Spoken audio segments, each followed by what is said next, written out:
Bonjour à toutes et bonjour à tous. Il nous a été posé la question de savoir, à cause de mes activités, je n'ai plus le temps de venir à l'église. C'est vrai qu'il n'est pas aisé de répondre sur des questions très personnelles de ce genre-là, où on ne connaît pas bien évidemment le planning de la personne, on ne connaît pas le type d'activité dont il est question. Elle est relativement vague dans l'approche, mais on va y répondre d'un point de vue biblique, en partageant 3 sortes de sagesse dans la gestion du temps. La Bible nous dit dans le livre d'Ecclésiaste 3 au verset 1 qu'il y a un temps pour tout et un moment pour toute chose sous le ciel. Il y a un temps pour tout et un moment pour toute chose sous le ciel. Il faut donc en premier identifier le temps pour toutes ces choses, pour toutes ces activités, le temps pour l'Église, parce qu'il y a un temps pour tout. Il y a le temps pour les activités et il y a le temps pour l'Église, parce que toute chose sous le ciel a un temps. Donc, une fois qu'on a identifié quel est le temps des activités et quel est le temps de l'Église, on peut se dire « Ah, mais je ne trouve pas de temps pour l'Église », comme c'est notre cas aujourd'hui. Il est question d'identifier les tueurs de temps. Parce qu'aujourd'hui, il y a des gens qui disent « Je n'ai pas le temps pour Dieu, je n'ai pas le temps pour l'Église », qui scrollent pendant 4 heures sur leur téléphone. En tuant ce tueur de temps-là qui est Instagram, qui est TikTok et tous les autres réseaux sociaux, on se rend compte qu'on peut dégager 1 heure par jour pour l'Église. On peut dégager 1 heure par jour pour Dieu. Tout le temps qu'on se met à scroller, aujourd'hui, il y a des téléphones performants qui permettent de voir combien de temps nous mettons sur nos écrans, combien de temps nous mettons sur nos téléphones. Et ça, c'est un tueur de temps qu'on peut identifier et écarter de sa vie pour faire en sorte qu'on ait plus de temps. Parce que le temps, en réalité, on l'a, mais c'est dans la façon de le gérer que se pose tout le problème. Aujourd'hui, il y a beaucoup de gens qui passent beaucoup de temps sur Netflix et ne s'en rendent même pas compte parce que pour eux, ça fait partie de ce qu'ils appellent les activités. Alors que dans tout ce qui concerne les enfants de Dieu, il y a la notion de priorité. Il y a la notion des intérêts de Dieu avant. Et aujourd'hui, il faut s'interroger, il faut se demander qu'est-ce que je fais de mes 24 heures ? Dans cette première sagesse, on va se demander qu'est-ce que je fais de mes 24 heures ? Comment sont répartis mes temps ? Et là, on va faire un rééquilibrage. On va enlever les tueurs de temps et après ce rééquilibrage, on pourra savoir que ce temps-là, il est dédié à l'Église, il est dédié à la maison de Dieu, il est dédié à ma communion. La deuxième sagesse, c'est celle de différer quand ce n'est pas le temps. Différer quand ce n'est pas le temps.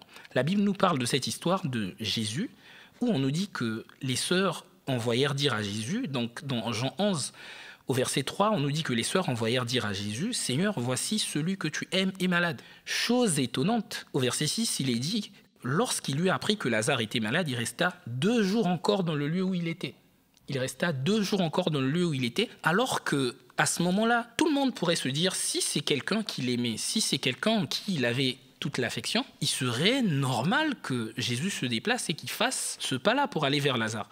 Mais Jésus, lorsqu'on lui dit « Lazare, que tu aimes, est malade », Jésus va avoir une attitude. Jésus va continuer à faire ce qu'il est en train de faire, parce que ce n'était pas le temps. La Bible nous dit par la suite, lorsqu'il eut appris que Lazare était malade, il est resté 2 jours dans le lieu où il était, parce que ce n'était pas le temps de partir. Et au verset 17, il nous est dit que Jésus étant arrivé, trouva que Lazare était déjà depuis 4 jours dans le sépulcre. Imaginons-nous aujourd'hui, à notre époque, tu es là, on sait que tu as la capacité de faire quelque chose, tu as la capacité de guérir. Quand les gens viennent te solliciter, tu fais comme cette méthode en logistique, first in, first out. Dès que ça rentre, ça doit sortir. Dès qu'on te dit qu'il y a un problème, tu veux aller le régler. Dès qu'il y a une activité, tu veux participer. Tu ne te poses pas en te disant « Est-ce le moment de la chose ? Est-ce le temps que je dois allouer à cette chose ?» Et Jésus savait que ce n'était pas le temps d'aller ressusciter Lazare. Jésus a laissé 4 jours s'écouler. Et donc, chacun de nous, dans sa gestion du temps, doit savoir différer lorsque ce n'est pas le temps. Aujourd'hui, on te propose une activité, tu n'es pas obligé de dire oui. Tu peux dire, ok, cette activité pourrait être intéressante. J'ai la capacité de le faire, mais ce n'est pas le moment. Parce qu'on n'accepte pas tout, on ne participe pas à tout, parce qu'il y a des moments, des temps qui sont fixés. Et Jésus est allé, il a ressuscité Lazare. C'est pas qu'il l'a pas fait. Il l'a fait, mais il l'a fait au temps marqué, comme nous dit la Bible. La troisième sagesse, c'est la sagesse de la bonne part.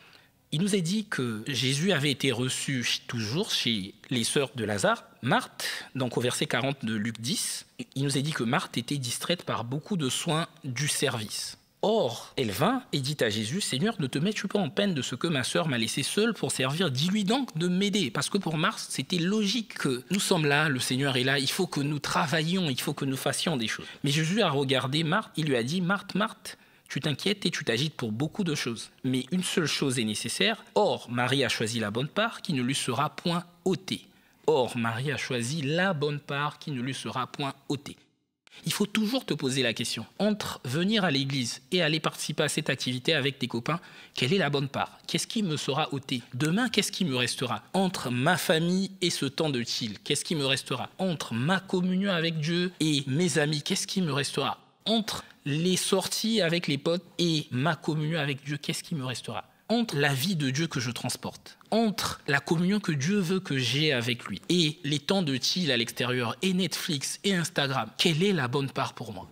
Qu'est-ce qui ne me sera pas ôté? Demain, si on m'enlevait tout, qu'est-ce qui resterait? Est-ce que ce serait Netflix ou est-ce que ce serait ma communion avec Dieu? À partir de ce moment où tu es conscient de ces choses, tu commences à penser différemment. Tu commences à voir les choses différemment. Et c'est ce que Jésus voulait faire expliquer, c'est ce que Jésus voulait faire comprendre à Marthe. Dans les choix, dans les plannings, dans les agendas, il faut choisir la bonne part. Alors, pour toi qui as posé la question, je t'invite à te poser la question, est-ce le bon moment? Est-ce le temps qui est alloué pour mes activités? Est-ce que je ne peux pas différer certaines choses? Ou quelle est la bonne part? En te posant la question notamment, quelle est la bonne part? Tu sauras que les intérêts de Dieu, Dieu toujours en premier, Dieu toujours au commencement, Dieu toujours au commencement, toujours au commencement.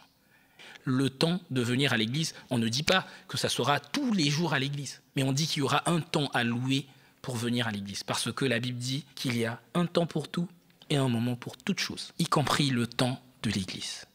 Amen, que Dieu nous bénisse.